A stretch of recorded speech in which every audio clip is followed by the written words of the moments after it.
అందరికీ నమస్కారం. Welcome to the point. YS Jagan రాజకీయ వ్యక్తిత్వం గురించి తెలిసిన వాళ్ళు ఎవరికైనా సరే వాళ్ళందరూ చెప్పేది ఒకటే, జనంతో కలిసి ఉంటే ఆయన ప్రోత్సహిస్తారు, అదే జనానికి దూరమై రాజకీయాలు చేస్తారంటే మాత్రం క్షమించరు అని చాలా సందర్భాల్లో నిరూపితమైంది. ఇక్కడ తనవారు వేరే వాళ్ళు అన్న తేడా లేకుండా నిర్ణయాలు తీసుకుంటూ ఉంటారు. అందరికీ ఒకటే సూత్రం, ఎంత పాపులర్ అయ్యారు జనం మధ్య, జనానికి ఏమేమి చేశారు, జనం మనసుల్లో ఎంత సుస్థిరంగా ఉన్నారని చెప్పి. ఇదే క్రమంలో ఇప్పుడు జరుగుతున్న అనేక పరిణామాలు మనం చూస్తున్నాం. సర్వేలు చేయిస్తారైనా, అలాగే జనం మూడ్ను దాదాపుగా కనిపెడతారు. అండ్ ఎవరైనా రాజకీయాల్లో యాక్టివ్గా లేరు అనే రిపోర్ట్ వస్తే మాత్రం ఆ అభ్యర్థుల్ని మార్చేస్తారు. ఇప్పటికే 11 చోట్ల నియోజకవర్గాలకు సమన్వయకర్తలు ఆయన మార్చిన సందర్భాలు మనం చూసాం. మంగళగిరి ఎమ్మెల్యే లేటెస్ట్గా ఇప్పుడు ఆర్కే కొంచెం హర్ట్ అయ్యారు, రాజీనామా చేశారు. ఈ లిస్ట్ ఇక్కడితోనే ఆగదు అని తెలుస్తోంది. ప్రతి నియోజకవర్గంలోనూ బలమైన నేత కుదిరేంత వరకు కూడా ఈ మార్పులు చేర్పులు ఆయన చేయించుకుంటూ వెళ్తారు. అండ్ త్వరలో రెండో లిస్ట్ కూడా రాబోతోందని చెప్పి రాజకీయ వర్గాల్లో మనకు వినిపిస్తున్న మాట. మరి ఇంతకీ వైఎస్ జగన్ వ్యూహం ఏమిటి? 175కి 175 అని కాన్ఫిడెంట్గా చెప్పుకుంటున్న తరుణంలో ఈ మార్పులు దేనికి దారితీస్తాయి? ఇదే అంశంపై మాట్లాడబోతున్నాం. మనతో పాటు సాక్షాత్తు ఇప్పుడు వైసీపీ మంగళగిరి ఇన్ఛార్జ్గా నియమితులైన నాయకులందరికీ సుపరిచితులు గంజి చిరంజీవి గారు జాయిన్ అవుతున్నారు లైవ్లో. నమస్కారం సార్ చిరంజీవి గారు. నమస్తే. రైట్ చిరంజీవి గారు, చాలా అభినందనలు. మీరు కొత్త బాధ్యతలు రావడం మీకు ఎలా ఉంది సార్ నియోజకవర్గ పరిస్థితి? మంగళగిరి నియోజకవర్గం చాలా బాగుంది, ఏ మాత్రం ఇబ్బంది లేదు. రైట్. ముందుగా గౌరవ ముఖ్యమంత్రి వైఎస్ జగన్మోహన్ రెడ్డి గారికి ఇంతటి విలువైన మంగళగిరి స్థానాన్ని ఒక సామాన్య చేనేత కుటుంబం నుంచి వచ్చిన నాకు కేటాయించినందుకు జీవితకాలం ఆయనకి రుణపడి ఉంటానని ఈ సందర్భంగా మనస్ఫూర్తిగా ఆయనకి నా కృతజ్ఞతలు తెలియజేస్తున్నా ముఖ్యమంత్రి గారికి. Right sir. అండ్ మనతో పాటు కృష్ణరాజు గారు జాయిన్ అవుతున్నారు, ప్రముఖ రాజకీయ విశ్లేషకులు. కృష్ణరాజు గారు నమస్కారం అండి. నమస్తే అమ్మా స్వప్న గారు. సార్, చకచకా పరిణామాలు జరిగిపోతున్నాయి. మనకి చిరంజీవి గారు కూడా మరో లైన్లో జూమ్లో ఉన్నారు సిద్ధంగా. అండ్ వారు చాలా హర్షిస్తున్నారు జరుగుతున్న పరిణామాలు. ఓ సామాన్య చేనేత కుటుంబానికి చెందిన నాకే అవకాశం ఇవ్వడం, పోటీ చేసే అవకాశం రావడం గొప్ప విషయం అంటున్నారు. కృష్ణరాజు గారు, మీరు ఎలా చూస్తారు సార్ ఈ పరిణామాల్ని? స్వప్న గారు, జగన్మోహన్ రెడ్డి రాజకీయాలు వినూత్నంగా, కొంతమందికి అయితే విచిత్రంగా, మరికొంతమందికి అయితే అగమ్యగోచరంగా కనిపిస్తున్నాయి. అయితే ఆయన రాజకీయాలు, ఆయన వ్యూహాలు చాలా పకడ్బందీగా, స్పష్టంగా ఆయనకు ఉన్నాయి, ఆలోచనలు ఉన్నాయి. అయితే అవి ఎవరికి మనకు అర్థం కావటం లేదు. మనం బుర్రల బద్దలు కొట్టుకుంటున్నాం, మనం బుర్రలు గోపుకుంటున్నాం. కానీ ఆయనకు చాలా చాలా స్పష్టత ఉంది. ప్రతి అంశంలో కూడా ఆయన ఆచితూచి అడుగు వేస్తున్నారు, చాలా మైన్యూట్ గా అబ్జర్వ్ చేస్తున్నారు. ఇంకో ఫస్ట్ టైం నాకు తెలిసిన వరకు ఏంటంటే, అసలు జగన్మోహన్ రెడ్డి గారి చుట్టూ ఉన్న కోటరీ అనేది ఉంటుందమ్మా. ప్రతి రాజకీయ నాయకుడికి ఒక కోటరీ ఉంటుంది కదా. అది ఎన్టీ రామారావు గారికి ఉంది, చంద్రబాబు నాయుడుకి ఉంది, అది ఇంకొకరికి ఉంది. కానీ జగన్మోహన్ రెడ్డి గారి చుట్టూ ఉన్న కోటరీ ఏదంటే ఎవరు చెప్పలేరు సరికి. ఎవరు అంటే ఒక చెప్పాలంటే ఆయన ఎవరికి అంతుబట్టని ఒక సఫలమైన రాజకీయ నేతగా ఆయన అభివృద్ధి చెందారు. అంతుబట్టట్లేదు, కానీ ఆయన చేస్తున్న ప్రతి వ్యూహం కూడా సక్సెస్ అవుతోంది. మనం ఎవరితో ఊహించామమ్మా, తెలుగుదేశం పార్టీకి 23 సీట్లు వస్తాయని చెప్పి పసుపు కుంకుమ అనే పేరుతో ఆయన దాదాపు 9,000 కోట్ల రూపాయలు పంచాడు ఎన్నికలకు ముందే నగదునైనా చంద్రబాబు నాయుడు గారు. మనం ఊహించాము ఆయన అధికారంలోకి వస్తారని చెప్పి జగన్మోహన్ రెడ్డి గారు. ఆయన ఎక్కడా కూడా తన నిబ్బరాన్ని కోల్పోకుండా ఆయన రాజకీయం చేశారు. ఆయన రాజకీయం చూస్తుంటే మీకు ఎట్లా ఉంటుందంటే, మాకు ఈ కార్పొరేట్ స్కూళ్ల స్ట్రాటజీ ఒకటి ఉంటుందమ్మా. అది అదేమిటంటే, వాళ్ళు 100% మాకు ఫలితాలు కావాలి అనే ఉద్దేశంతో వాళ్ళు చదువులు చెబుతారు పిల్లలకి. అంటే ఒక రకంగా చెప్పాలంటే పిల్లల్ని దుచ్చుతారు అన్నమాట, ఒక రకంగా చెప్పాలంటే. అయితే ఈ ప్రయత్నంలో వాళ్ళు ఏం చేస్తారంటే, వాళ్ళు కేటగిరీ చేస్తారమ్మా. బ్రైట్ స్టూడెంట్ ఎవరు, మీడియంకి ఎవరున్నారు, తక్కువగా ఎవరున్నారని చెప్పి చూసి, ఈ బ్రైట్ స్టూడెంట్లు ఎవరైనా మీడియం ఉంటే వాళ్ళని పక్కన తీసుకొచ్చి వేరే సెక్షన్ లో వేస్తారు. రైట్. ఏంటంటే జగన్మోహన్ రెడ్డి గారు కూడా ఇటువంటి కార్పొరేట్ స్కూల్ స్ట్రాటజీని కార్పొరేట్ పాలిటిక్స్ గా ఆయన ఇంప్లిమెంట్ చేస్తూ, మాకు కూడా 100% ఫలితాలు రావాలి అనే ఒక సంకల్పం రావాలి అని చెప్పి భావనతో చేస్తున్నారంటే, చాలా ముందు నుంచే కూడా ఆయన ప్రతి ఒక్కరిని అబ్జర్వ్ చేస్తున్నారు. నాకున్న సమాచారం అంటే ఈ రాష్ట్రంలో వైసీపీ పార్టీ మీద ఎన్నికైన ప్రతి శాసనసభ్యుడి మీద దాదాపు 300 పేజీల రిపోర్ట్స్ ఆయన దగ్గర ఉన్నాయి. వారు ఎటువంటి, వారి హావభావాలు ఏంటి, వారి కార్యకలాపాలు ఏంటి, వారి అవినీతి ఏమిటి, వారి సమర్థత ఏంటి, వారి వీక్నెస్ ఏమిటి, ఈ వీటన్నిటితో కూడిన ఒక సమగ్రమైన నివేదికలు ఆయన దగ్గర ఉన్నాయి. దాంట్లో బాగా మనం చెప్పినట్టు కార్పొరేట్ స్కూళ్ళలో బ్రైట్ స్టూడెంట్ ఉదలు పెడతారు, బాగా వీక్ ఉన్న స్టూడెంట్ పక్కన పెడతారు. అలాగే ఇక్కడ కూడా ఏం చేస్తున్నారంటే ఆయన కాస్త బలహీనంగా ఉన్న అభ్యర్థి ఎవరైతే ఉంటారో వారిని పక్కన పెడుతున్నారు. ఇది మంచి, ఇది ఆయన నిజంగా చెప్పాలంటే ఇది రేపు వచ్చే ఎన్నికల్లో ఆయన మరోసారి సఫలమయ్యేందుకు అనుసరిస్తున్న ఒక వ్యూహంగా మనం భావించాలి. ఇక్కడ కొన్ని పరిణామాలు పర్యవసానాల గురించి మాట్లాడేలేపు కృష్ణరాజు గారు, ఇక్కడ చిరంజీవి గారికి ఒక ప్రశ్న. చిరంజీవి గారు, మీరు ఈ అంటే ఆర్కే గారు మీకు కూడా చాలా సుపరిచితులు బాగా, అండ్ మీరు పోటీ చేయబోయే నియోజకవర్గం సాక్షాత్తు లోకేష్ గారి నియోజకవర్గం అంటున్నారు. ఏమిటి సార్ మీ కాన్ఫిడెన్స్ ఏమిటి, ఎలా ఉంది పరిస్థితి అక్కడ స్థానికంగా? మంగళగిరి నియోజకవర్గం 14 నుంచి 19 దాకా రైట్ ఇదే మంగళగిరి నియోజకవర్గంలో అప్పటి ముఖ్యమంత్రి ఇప్పటి మంగళగిరి అభ్యర్థి అని తెలుగుదేశం పార్టీ చెబుతున్నారా నారా లోకేష్ గారు మంత్రిగా పనిచేసిన ₹1 కూడా మంగళగిరి ప్రాంతానికి, ఎందుకంటే నేనే పనిచేస్తున్నాను కాబట్టి, మంగళగిరి ప్రజలకి ఇచ్చింది లేదు, మంగళగిరి ప్రాంతాన్ని అభివృద్ధి చేసింది లేదు.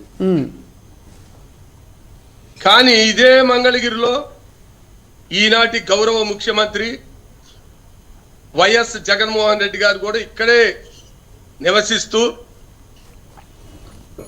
ఈ రోజు చూడండి, మంగళగిరి స్వతంత్రం వచ్చాక మంగళగిరిని ఈ విధంగా అభివృద్ధి చేసిన నాయకుడు గాని పార్టీ గాని లేనే లేదు.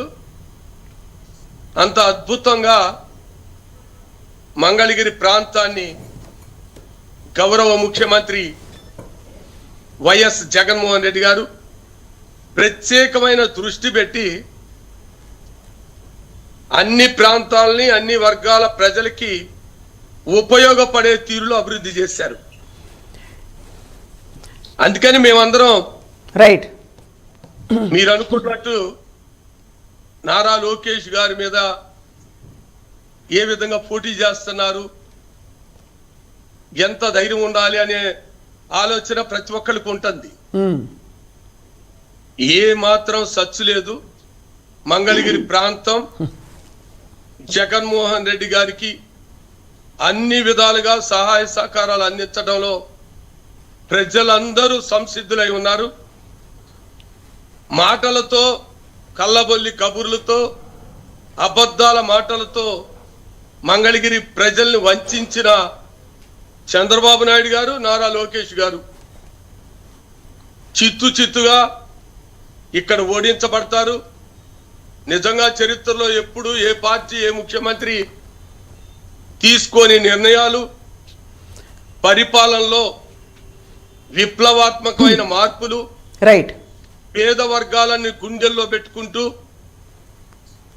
ఇంత అభిమానంతో కూడిన పరిపాలన అందించిన ముఖ్యమంత్రి ఇంతవరకు ఈ రాష్ట్ర ప్రజలు చూడలా. మంగళగిరి నియోజకవర్గం అంటే మనందరికీ తెలుసు, దాదాపుగా 80% మంది ఎస్సీ, ఎస్టీ, బీసీ మైనార్టీలు, అవును, దిగువ స్థాయి పేద వర్గాలు నివసించే ప్రాంతం. అటువంటి ప్రాంతంలో ప్రజలందరికీ నవరత్నాల పథకాల ద్వారా ఎక్కడ వివక్షత లేకుండా క్షేత్రస్థాయి వరకు.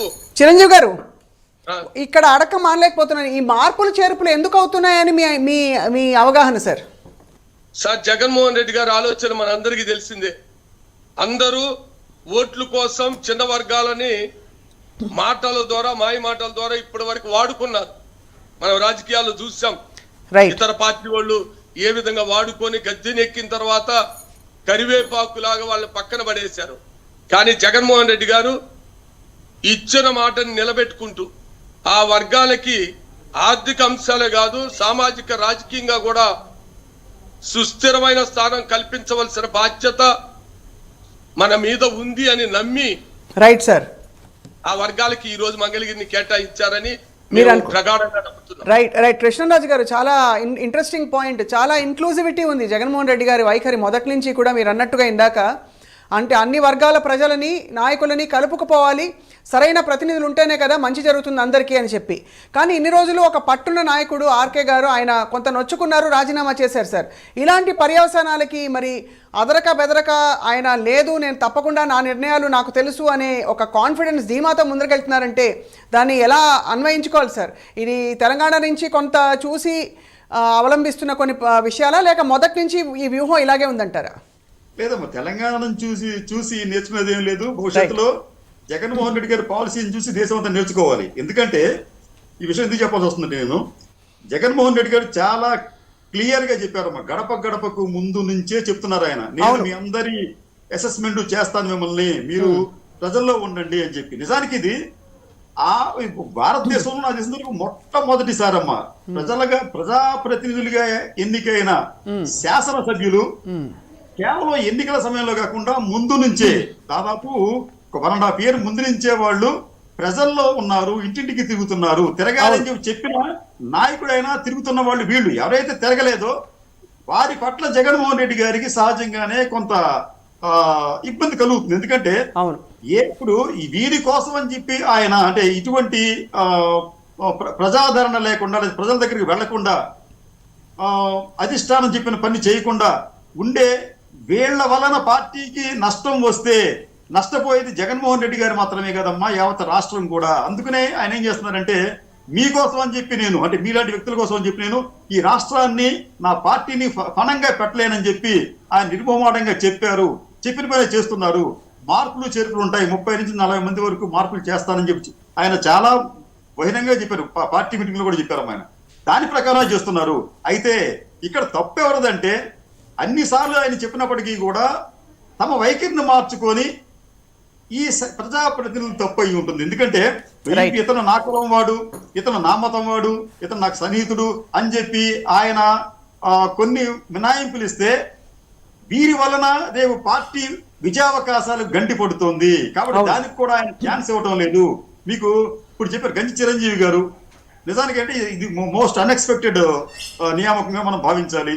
అయితే ఏంటి, ఆయన మంచి వ్యక్తి, అవినీతికి ఆయన మీద ఎక్కడ ఎటువంటి ఆరోపణలు రాలేదు, ప్రజల్లో ఉండే వ్యక్తి, బీసీకి సంబంధించిన వ్యక్తి, ఏ వర్గం వారైతే ఆ ప్రాంతాలు ఎక్కువ మంది ఉన్నారో వారికి ప్రాతినిధ్యం వహిస్తున్న వ్యక్తి, వారికి ఇవ్వడం తప్పే ఉంది.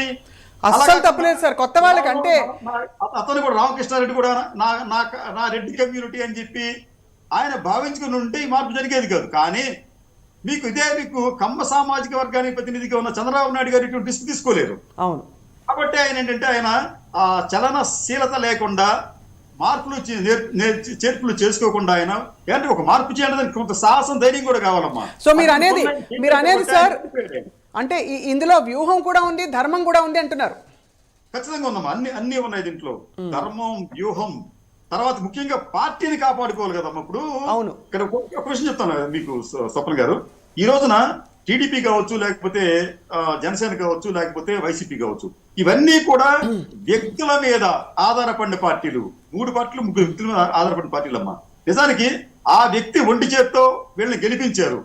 అయితే ఈ రోజున ఎవరైతే వైసీపీ పట్ల మనస్తాపంతో ఉన్న ప్రజలు ఉన్నారో వారు రేపు ఇండిపెండెంట్ గా పోటీ చేస్తే వారిలో 100% మందికి డిపాజిట్లు కూడా దక్కవు. అంటే వారు స్వయం ప్రకాశం లేని నాయకులు, ప్రతినిధులు వాళ్ళు. కాబట్టి ఏంటంటే వారు తమ ప్రజాబలాన్ని పెంచుకోవడానికి గడప గడపకు కార్యక్రమాన్ని ఇచ్చాడు ఆయన. మీరు తిరగండి, తిరిగి మీకున్న ఆదరణ పెంచుకోండి. అలా చేయకుండా మేము తిరగము, మేము ఇట్లాగే ఉంటాం, మేము అట్లాగే చేస్తామంటే ఆయన ఊరుకోడు. ఎందుకంటే ఇది ఆయన పార్టీ, అది ఆయన స్థాపించిన పార్టీ. ఆయన ఒంటి చేతుల్లో గెలిపించాడు ఆయన. రేపు కూడా అదే పని చేయబోతున్నాడు. కాబట్టి మార్పులు చేర్పులు చేసే పూర్తి హక్కు, స్వేచ్ఛ ఆయనకు ఉంటుంది. మీ ఇరువురిని అడగవలసిన ప్రశ్న సార్ తర్వాత దీన్ని, అంటే ఈ జరుగుతున్న ఈ పరిణామాలని కూడా ప్రతిపక్షాలు దుమ్మెత్తిపోసి విమర్శిస్తున్నాయి. చిరంజీవి గారు, మొట్టమొదట మీ కామెంట్ సార్. నిజంగా ఇంతటి ధైర్య సాహస గల ముఖ్యమంత్రిని మీరందరూ ఎన్నో రాష్ట్ర ముఖ్యమంత్రుల్ని ఈ భారతదేశంలో చూశారు. ఇంత ధైర్యంతో నిర్ణయం తీసుకొని చిన్న సామాజిక వర్గాలకి సముచితమైన న్యాయం చెయ్యాలి. మంగళగిరి బెస్ట్ ఎగ్జాంపుల్ అండి. అవును. గతంలో చంద్రబాబు నాయుడు గారు నిర్దాక్షిణంగా 12 ఓట్లతో ఓడిపోయిన ఏకైక చేనేత అభ్యర్థిని నేను. నన్ను 2019లో కరివేపాకు తీసేసినట్టు తీసేసి తన సొంత కుమారుణ్ణి అంటే 2 లక్షల కోట్లున్న నారా లోకేష్ బాబు గారిని మంగళగిరి అభివృద్ధి అనే ఒక పేరు తీసుకొచ్చి ఏ విధంగా అభ్యర్థిగా పెట్టాడో మంగళగిరి నియోజకవర్గ ప్రజలకే కాదమ్మా, రాష్ట్రంలో ఉన్న చేనేత బిడ్డలందరికీ సమాధానం చెప్పాల్సిన బాధ్యత చంద్రబాబు నాయుడు గారికి ఉంది. అదే ఈనాటి ముఖ్యమంత్రి వైఎస్ జగన్మోహన్ రెడ్డి గారు తన కుటుంబానికి అత్యున్నత సన్నిహితులు 2 సార్లు ఎమ్మెల్యేగా గెలిచిన వ్యక్తిని, లోకేష్ బాబు లాంటి వ్యక్తిని ఓడించిన వ్యక్తిని, అవును, ఇక్కడున్న సామాజిక వర్గాలకి న్యాయం చేయాలి, ఎన్నో సంవత్సరాలుగా రాజకీయ ప్రాధాన్యత లేకుండా అణిచివేయబడ్డ వర్గాలుగా ఉన్న వాళ్ళని వెలుగులోకి తీసుకురావాలి, అండగా ఉండాలి, అది ఒక ముఖ్యమంత్రిగా నా బాధ్యత అని ఆళ్ల రామకృష్ణారెడ్డి గారిని పక్కన పెట్టి నిరుపేద చేనేత కుటుంబంలో పుట్టిన గంజి చిరంజీవికి అభ్యర్థిగా ప్రకటించాలంటే ఎంత గట్స్ ఉండాలో మీరందరూ రాజకీయం తెలిసిన వాళ్ళు ఆలోచించండి అమ్మా. ఎవరన్నా చాలా గొప్ప మాట సార్ మీరు అన్నది. ఎందుకంటే మీరు అన్నట్టుగా ఆర్కే గారు కూడా మంచి పేరు పలుకుబడి ఉన్న నాయకులు అక్కడ ఆ ప్రాంతంలో. ఆయనకి ఒకప్పుడు అయితే అసలు చాలా మంచి పట్టున్న నాయకులు. కానీ మీరు అన్నట్టు సామాజిక న్యాయం అనే ఒక అంశాన్ని కూడా దృష్టిలో పెట్టుకున్నారు కాబట్టి జగన్మోహన్ రెడ్డి గారు ఖచ్చితంగా ఒక నాయకుడిగా మిమ్మల్ని ముందుకు తీసుకురావాలని చెప్పి నిర్ణయించుకున్నారు. సాహసోపేతమైన నిర్ణయం అది. ఆయన తీసుకున్న నిర్ణయం రాష్ట్రం కాదమ్మా, దేశం గర్వించదగ్గ నిర్ణయాలు తీసుకున్నారు. అవును, ఇది సామాన్యమైన అన్ని పార్టీలు ఉన్నాయి, చాలా పార్టీలు మనం చూసాం. కానీ జగన్మోహన్ రెడ్డి గారు నిజంగా పేదల వర్గాలకి అన్ని వర్గాలకి న్యాయం చేయాలనే దృఢ సంకల్పంతో ఈ విప్లవాత్మకమైన మార్పులకి డేరుగా ముందుకెళ్తున్నారు. అందుకనే రాష్ట్ర ప్రజానీకం పేద వర్గాలందరూ కూడా ఆయన్ని చేయిలు కొడుతుంది కూడా. ఏదో మాటల ముఖ్యమంత్రి, ఏదో 4 పథకాలు ఇచ్చిన ముఖ్యమంత్రిగా ఆయన చూడట్లా. నిజంగా మనకి బలం ఇస్తున్నారు, మనకు అండగా ఉంటున్నారు, కష్టాలలో మనకు తోడుంటున్నాడు, ఇచ్చిన మాట నిలబెట్టుకుంటున్నారు అని గట్టి నమ్మకం రాష్ట్రంలో ఉన్న ఎస్సీ ఎస్టీ బీసీ మైనార్టీలకి, పేదలకి, రైతులకి, మహిళలకి కలగబట్టే ఈరోజు ఆ వర్గాలన్నీ కూడా ఎన్ని పొత్తులు వచ్చినా, ఎంతమంది అనైతిక పొత్తుల ద్వారా రాజకీయ క్షేత్రంలో యుద్ధానికి సిద్ధమైన జగన్ పక్షాన్ని నిలిచారంటే ఆయన తీసుకుంటున్న విప్లవాత్మకమైన ఆలోచన విధానాలు అనేది చాలా స్పష్టంగా మంగళగిరి సీటు విషయంలోనే తెలిసిపోతుంది. ఇక్కడ అడకం అనలేకపోతున్నాను కృష్ణరాజు గారు. కొంతమంది నాయకులు అంటే ఈ పార్టీలోనే ఉండి బయట చాలా విమర్శలు చేసి ఆల్మోస్ట్ తిరగబడ్డ నాయకులు ఎవరో చెప్పక్కర్లేదు, మీకు అందరికీ తెలుసు.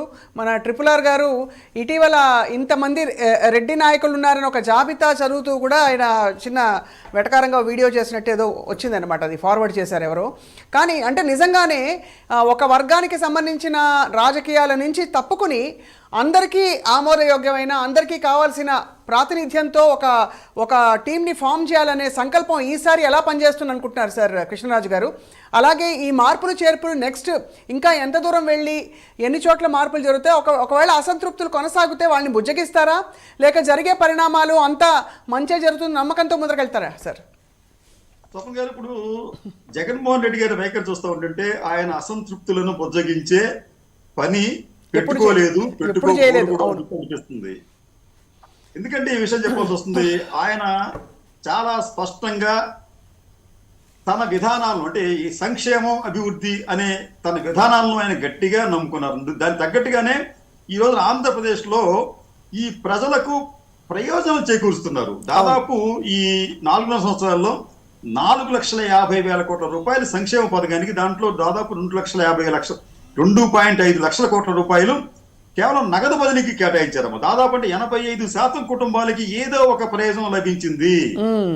కాబట్టి ఏంటంటే ఆయన ఇటువంటి వీరంతా కూడా అంటే ఈ కొంతమంది రాజకీయ నాయకులు ఈ పాసింగ్ క్లౌడ్స్ లాంటి వాళ్ళు, అంటే వీళ్ళు ఎక్కడ అధికారం ఉంటుందనుకుంటే ఆ పార్టీలోకి మారి అక్కడ పబ్బం కట్టుకుని వాళ్ళు వెళ్ళిపోయే తత్వం ఉంటుంది. ఈ విషయం ఆయనకి బాగా తెలుసు. అవును. మీకు గతంలో జగన్మోహన్ రెడ్డి గారిని చాలా దారుణంగా విమర్శించిన వాళ్ళంతా కూడా మళ్ళీ ఆయన చేతి చల్ల వల్లనే మళ్ళీ ఎన్నికయ్యారు. మళ్ళీ ఇప్పుడు వారు వ్యతిరేకిస్తే వ్యతిరేకించవచ్చు.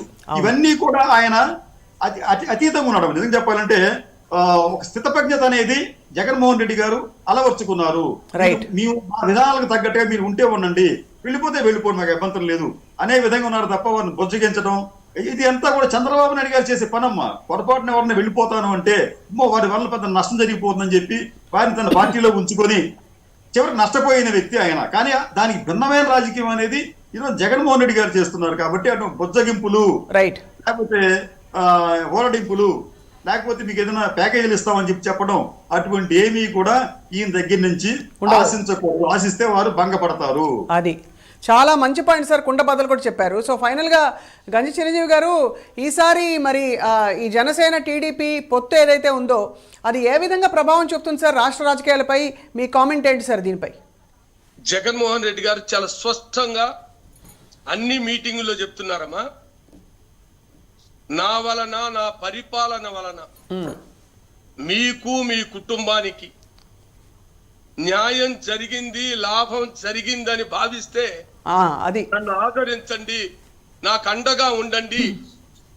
నిజంగా ఈ యొక్క మాట ఇంతకు ముందు 76 ఏళ్ల స్వతంత్ర భారతదేశంలో ఏ ముఖ్యమంత్రి నోటైనా విన్నారా అని అన్ని పార్టీలో ఉన్న నాయకుల్ని నేను క్వశ్చన్ చేస్తున్న, ఆన్సర్ చెప్పమనండి.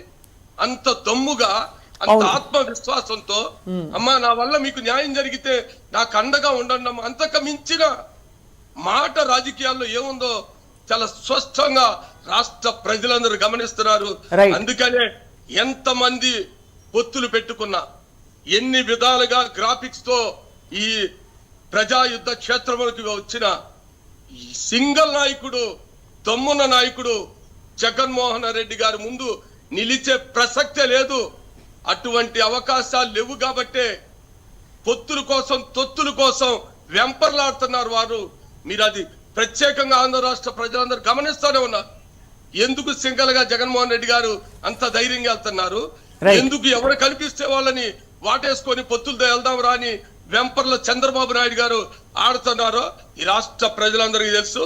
100% దమ్మున్న ప్రజా నాయకుడు, ప్రజల హృదయాలలో నిలిచిపోయిన నాయకుడు, మాటల ద్వారా కాదు చేతల్లో చూపిస్తున్న జగన్మోహన్ రెడ్డి గారు అంటే ఎవరన్నా రాని, అది జనసేన, తెలుగుదేశమా లేదా ఇతర పార్టీల, ఏ మాత్రం సంకోచం లేదు. 24లో 100% ఈ రాష్ట్ర ప్రజలు జగన్మోహన్ రెడ్డి గారికి పట్టం కట్టబోతున్నారు. ఇది జరగబోయే యథార్థం. రైట్. గంజి చిరంజీవి గారు, మీకు best wishes sir, all the best. మీ కొత్త పాత్రలో మీరు మీ సాయశక్తులా మీరు చేస్తారని, అలాగే అక్కడ ఉండే చేనేత కుటుంబాలన్నిటికీ కూడా మా సలాం సార్. రెక్కలు ముక్కలు చేసుకుని కాయ కష్టం చేసి మా అందరికీ అందమైన వస్త్రాలు నేసి ఇస్తున్న వారందరికీ కూడా మా సలాం. ధన్యవాదాలు గంజి చిరంజీవి గారు. అండ్ కృష్ణరాజు గారు, ఫైనలీ మీ కామెంట్ సార్. ఈ రాబోయే రోజుల్లో మరి రాజకీయ ఇప్పుడు అంటే ఈ చక్కచక్క ఈ విప్లవాత్మక మార్పులు జరుగుతున్నాయి ఏపీ రాజకీయాల్లో, ఎలా ఉండబోతోంది సార్ మరో నెల రోజుల్లో పరిస్థితి? దాదాపుగా అందరూ ఖరారు అవుతున్న సమయంలో అభ్యర్థులందరూ కూడా మనకి మీరు పొత్తు గురించి మాట్లాడారు. అయితే ఇక్కడ ఈ పొత్తు వల్ల ఆ రెండు పార్టీలకు మేలు కన్నా కూడా కీడే ఎక్కువ జరిగే ప్రమాదం ఉంటుంది. జోగి రాసుకుంటే బూడిద వెళ్ళినట్టు, ఒకరేమో పెద్ద జోగి, మరొక రెండు చిన్న జోగి, మీరిద్దరూ కూడా కలుసుకుంటే రాలేది ఓట్లు కాదు, మరేంటో తెలియదు. అది అదొక అంశం అమ్మా. తర్వాత మనకి ఒక మాట ఉంది, తక్షకేంద్రాయ స్వాహ అని చెప్పి. అంటే తక్షకుడు తన ప్రాణభయం కొద్ది ఇంద్రుడి సింహాసనాన్ని ఆయన చుట్టుకుంటే ఆ హోమం చేసే బ్రాహ్మణులు అది గమనించి మీరిద్దరు కలిసి, అంటే ఒక ఇంద్రుడిని కూడా దాన్ని కలిపేశారు. అక్కడ కలిపేసి ఇద్దరు కలిసి యజ్ఞంలో పడండి అని చెప్పి తక్షకేంద్రాయ స్వాహ అంటారు. ఇదే ఈ ప్రజాయజ్ఞంలో కూడా వీరిద్దరూ కూడా ఆ హోమంలో పడి నష్టపోయే ప్రమాదం ఉంటుంది తప్ప ఇద్దరికి మేలు జరిగే అవకాశం అయితే కనిపించడం లేదు. ఎందుకంటే ఇది అవకాశవాద పొత్తు అనే విషయాన్ని ప్రజలు గమనించారు. మనమే కాదండి, పొరుగునే ఉన్న తెలంగాణ ప్రజలు కూడా గమనించారు. ఈ పొత్తు అనేది అపవిత్రమైందని చెప్పి భావించే తెలంగాణలో 8 స్థానాల్లో జనసేన అభ్యర్థులు పోటీ చేస్తే వారికి బీజేపీ సానుభూతి పరులు కానీ టీడీపీ సానుభూతి పరులు కానీ ఒక్క ఓటు కూడా వేయలేదు. చాలా చోట్ల సార్ అన్ని చోట్ల దాదాపు బర్రెలక్క గారికి వచ్చిన ఓట్లు కూడా రాలేదని వినికిడి. అంటే బర్రెలక్క పాపం తను ఒంటరి మహిళగా పోటీ చేస్తూ ఆవిడకు వచ్చిన ఓట్లు కూడా ఒక ఆరుతేరిన మోదీ గారి పక్కన ఫోటో దిగిన పవన్ కళ్యాణ్ గారికి రాలేదంటే మరి అది మోదీ గారు మైనసా పవన్ కళ్యాణ్ గారు మైనసా చెప్పడం చాలా కష్టంగా ఉంది సార్. కానీ బై డిఫాల్ట్ ఉత్తరాది రాష్ట్రాల్లో గెలిచారు కాబట్టి బీజేపీ ఖచ్చితంగా అది మనం ఇంకా మోదీ గారి మైనస్ అనుకోలేము. తప్పకుండా ఆయన హవా ఆయన ఇది అక్కడ పనిచేస్తుంది. కానీ తెలుగు రాష్ట్రాల్లో మాత్రం ఈసారి చాలా రసవత్తరమైన రాజకీయాలు కొనసాగుతున్నాయి సార్. అది సార్ రైట్. వేచి చూద్దాం కృష్ణరాజు గారు. మీరు అన్నట్టుగా ఈ మార్పులు చాలా అంటే సహేతుకమైన మార్పులు చాలా విధాలు చూస్తే, బికాజ్ మీరు అన్నట్టు అది ధర్మబద్ధమైన మార్పులు, అందరికీ ప్రాతినిధ్యం ఉండాలి అనే ఒక సంకల్పంతో జరుగుతున్న ఇంక్లూజివ్ పాలిటిక్స్ చూస్తున్నాం మనం ఏపీలో. Will wait and watch. ధన్యవాదాలు కృష్ణరాజు గారు. గంజి చిరంజీవి గారికి కూడా నమస్కారాలు సార్. ధన్యవాదాలు. Thank you so much for joining us today and that's to the point.